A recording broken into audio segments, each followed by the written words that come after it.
Good morning to all student. मैं नितिन वर्मा आप सभी का स्वागत करता हूं आपके अपने online channel Nitin sir education पर। दोस्तों अपडेट क्या निकल के आई तो देवी हल्ला विश्वविद्यालय स्पेसिफिक तौर पर ध्यान से समझना कि दो जो परीक्षा नियंत्रक है एस तिवारी जी के द्वारा, क्योंकि बच्चों के बहुत कमेंट भी आ रहे थे यदि कोरोना होता है किसी स्टूडेंट को तो क्या होगा, यदि क्वारंटीन जोन वगैरह बनाया गया तो क्या होगा, तो सभी चीज़ों का उन्होंने डिटेल भी इन्फॉर्मेशन दी गई है।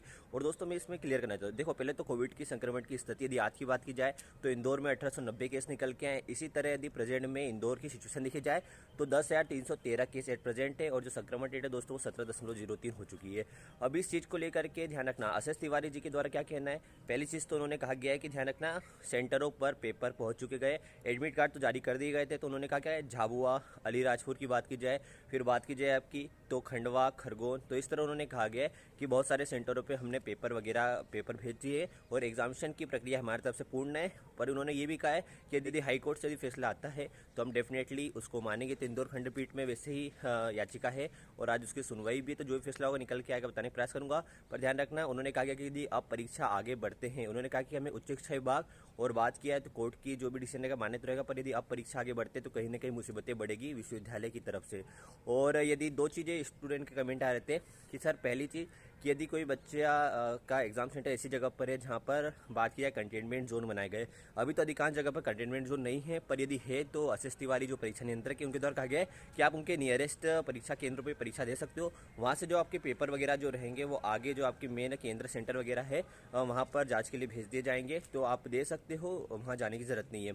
सेकेंडली चीज़ ध्यान रखना, और पर ध्यान रखना इसके पहले आप जो भी आपको केंद्र वगैरह मिले गए हैं तो वहाँ पर एक बार कॉन्टैक्ट जरूर कर लेना, ये मेरी प्रिकॉशन के लिए कह रहा हूँ ताकि आपका नुकसान ना हो। सेकेंड चीज़ बात किया है तो जिस भी बच्चे को कोविड वगैरह है और जो सेल्फ आइसोलेटेड है तो उनके लिए दोस्तों कहा गया है कि जब तक वो सेल्फ आइसोलेटेड है, जब तक उनकी तबीयत ठीक नहीं होती, तो उन्हें कहा पेपर एक लंबी प्रक्रिया एक दिन के नहीं है। ये मान के लिए 18 तारीख से स्टार्ट हो रहे हैं तो किसी के चल रहे हैं आपके जनवरी एंड तक, किसी के फरवरी में भी जा रहे हैं। तो उन्होंने कहा कि 7 या 10 दिन जितने दिन भी आप बात किया जाए कि सेल्फ आइसोलेटेड हो तब तक के लिए आप पेपर जो भी 2-3 पेपर उनको न दे, उसके अलावा जितने पेपर है उनको जरूर अटेम्प्ट करें। और उन्होंने कहा गया है कि जो 2-3 पेपर आपके बच्चे रहेंगे तो किसी का साल खराब नहीं किया जाएगा, आगे हम रणनीति बना करके उनके भी पेपर लेंगे। किंतु उन्होंने कहा कि इसके लिए ध्यान रखना आपके पास आपका सर्टिफिकेट होना चाहिए कि आपको इस टाइम पीरियड के अंतराल में कोविड था।